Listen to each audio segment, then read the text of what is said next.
ত্রয়োদশ জাতীয় সংসদ নির্বাচনে ঢাকা ৮ আসনের স্বতন্ত্র প্রার্থী ও ইনকিলাব মঞ্চের মুখপাত্র শরীফ ওসমান হাদির মাথায় রাজধানী বিজয়নগর এলাকায় গুলি করেছে দুর্বৃত্তরা। ঢাকা মেডিকেল কলেজ হাসপাতালে অস্ত্র পাচারের পর বর্তমানে রাজধানীর এভারকেয়ার হাসপাতালে চিকিৎসাধীন রয়েছেন তিনি।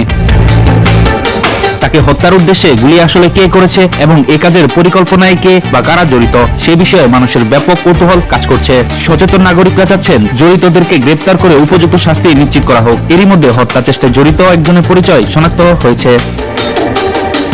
শুক্রবার 12 ডিসেম্বর দিবাগত রাতে ফ্যাক্ট চেকিং প্রতিষ্ঠান দ্য ডিসেন্টে জড়িত একজনকে চিহ্নিত করার দাবি করেছে। তারা বলছে হাদিকে গুলি করা ব্যক্তিটি হলেন ফয়সাল করিম মাসুদ ওরফে দাউদ খান। তিনি রাজধানী আদাবর থানা ছাত্রলীগের নেতা ছিলেন।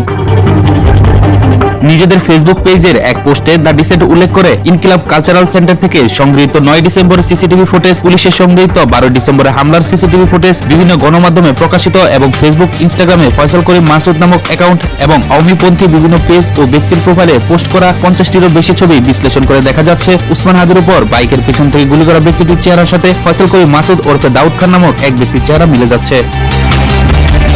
তিনি রাজধানী আদাবর থানা ছাত্রলীগের নেতা ছিলেন বলে সংবাদ মাধ্যমের পুরনো খবর থেকে জানা গেছে। দুটি ফেস ডিটেকশন অ্যাপে ফয়সাল করিমের একাধিক ছবি তুলনামূলকভাবে যাচাই করেও ইনকিলাব কালচারাল সেন্টারের সিসি ফুটেজে দৃশ্যমান ব্যক্তির মিল পাওয়া গেছে। বিশেষভাবে উল্লেখযোগ্য হচ্ছে গুলিকারের বাম হাতে থাকা বিশেষ ডিজাইনের ঘড়িটি পরা অবস্থায় ফয়সাল করিম মাসুদের ইনস্টাগ্রাম এবং ফেসবুক প্রোফাইলে একাধিক ছবি পাওয়া গেছে। 2024 সালের নভেম্বর মাসে একাধিক মূলধারা সংবাদ মাধ্যমে ফয়সাল করিমের ছবি সহ খবর প্রকাশিত হয়েছিল। রাজধানীর মোহাম্মদপুরের আদাবর এলাকায় একটি অফিসে ঢুকে অস্ত্রের মুখে 17 লাখ টাকা লুট ও ডাকাতির মামলায় প্রধান আসামি হিসেবে ফয়সাল করিম র্যাবের হাতে গ্রেপ্তার হয়েছিলেন। যদিও পরে কিভাবে তিনি ছাড়া পান সে বিষয়ে কোনো সংবাদ প্রতিবেদন পাওয়া যায়নি।